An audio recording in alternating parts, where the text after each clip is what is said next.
Hey everybody, it's Stefan from Queen Mary Careers and Enterprise. I'm here today to do a vlog on being resilient and basically how critical a skill that is for not only having a successful career, but what I found is in everyday life being resilient is so important. First of all, the definition of resilience is, according to a person called London, who did this in 1997, is the ability to adapt to change, and that's really important to me. And even when the circumstances are discouraging or disruptive, so that's really key, that ability to adapt to change. So why is resilience essential for your career? We're in a continuously changing world, as we all know. This brings about unexpected change, not something that's planned, and therefore there are expectations to adapt to this change, like we have done with COVID at the moment.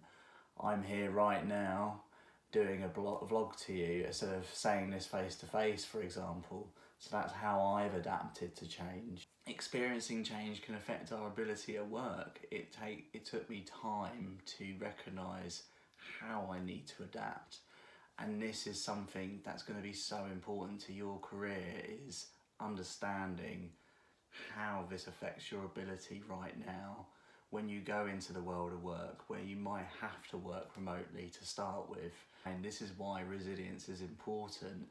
It's making sure you can adapt right now. So why else do you need to be resilient? There's going to be challenges for starting your career. If you're a finalist, for example, this will be a challenging time. It's more of a competitive market. The combination of lesser vacancies out there at the moment, specifically in certain industries like the arts, possibly a little bit construction as well. Possibly IT is not affected so much, and nor is definitely health and social care. But this continuous change that we're experiencing all the time, whether it was Brexit before, COVID now, probably both in the future, it means for an uncertain future that we have right now. And ultimately, being resilient is really important for one's well-being, one's mental and physical well-being. So looking after yourselves during this uncertain time is really important. And what I'm going to do is discuss a little bit further around 4 key aspects that are needed to build up your resilience, because this isn't something that with a click of the fingers you're going to be resilient and that's it. This takes time. There are 4 kind of steps or areas to really develop your resilience. They're not in a particular order, they interlink with each other. The first kind of area, if you like, is around your own confidence. Embracing, for example, times when you might fail. Everybody will have an example of when they have not succeeded in something. It's about how you learn from that and what you do as a result after you've made that failure. Steve Jobs, Elon Musk, Richard Branson, they all failed at some point, but they didn't just give up. They kept going, so the perseverance with that is really important. They had to develop a positive perspective on all of these different challenges that they faced and turn that into opportunities instead. And that mindset, that positive mindset, is only going to build up your confidence. So also this links to being adaptable. Resilience is all about how you adapt to change. And those examples that I've given around all of these different entrepreneurs, they adapted to change. They adapted their ways to ensure that they were successful. They had that determination as well to be successful.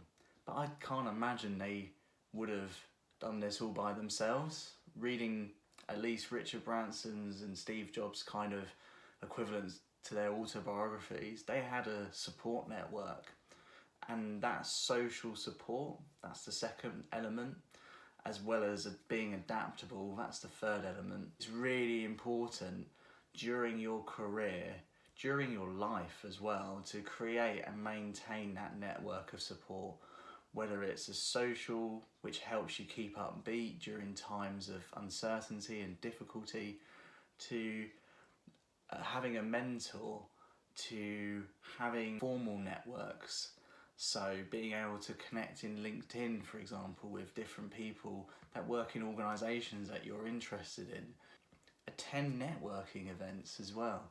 All of this is building up your social support network, and that's going to help with your career, and I know it's certainly helped with mine. All of this is kind of underpinned by having a sense of purpose. So what I've called as step number 4 is purposefulness.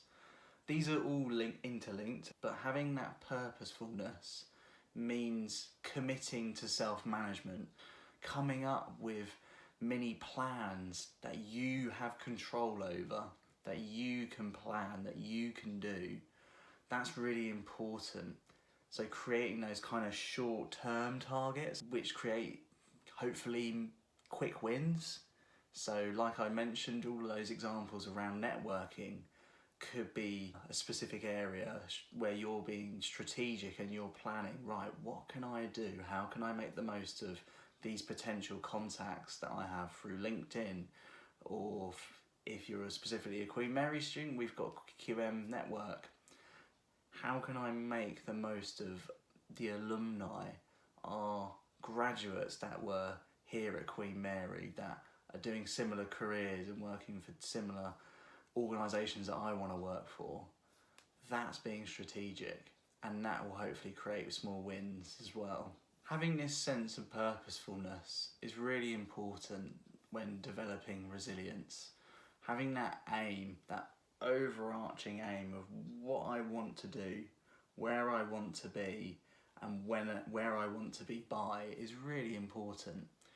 But moving on to how you can develop strategies to help you become more resilient. Something related to this overarching aim could be also how you envision yourself. I did this through a mindfulness course a few years ago, and wrote a letter to myself basically envisaging where I wanted to be and who I wanted to be in the future.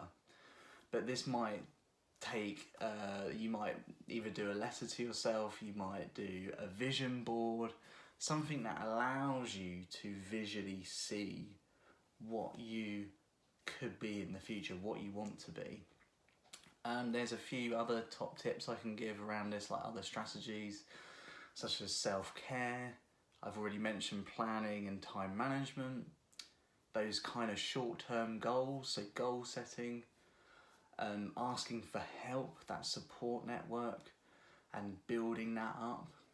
But also it's really important, and I found this throughout my career and throughout my life recently, self-reflection. It allows you to take the time to learn from previous life experiences, and that's, to me, very, very important. I just wanted to summarise what's been covered in today's vlog about resilience. I covered the definition of what resilience is, why it's essential for your career and your life right now, but also why it's going to be important for the future, and it should be this ever-lasting, ever-changing skill that you have. I also covered in quite a lot of depth about 4 key areas that are interlinked to help you develop your resilience and to do that continuously. And lastly, covered 6 coping strategies to help you build your resilience. Lastly from me, I just wanted to recommend 3 additional resources that can help build your resilience. The first one is a great podcast from a colleague of mine at King's College London.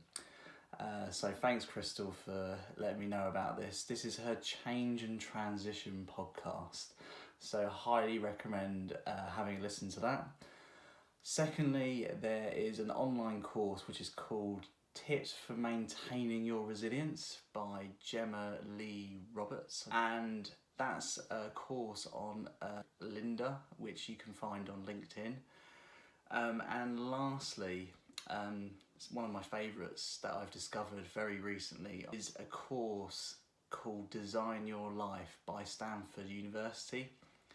This helps you decide your career from a really holistic perspective. So not just thinking about your professional career, but actually thinking about what you want to do with your life, not just professionally, but how you want to go about doing everything in your life, and how that actually designs your career and designs what you do, designs your purpose of what you want to do with your life. So please do check out those free awesome resources. I hope this has been helpful. I wish you all the best,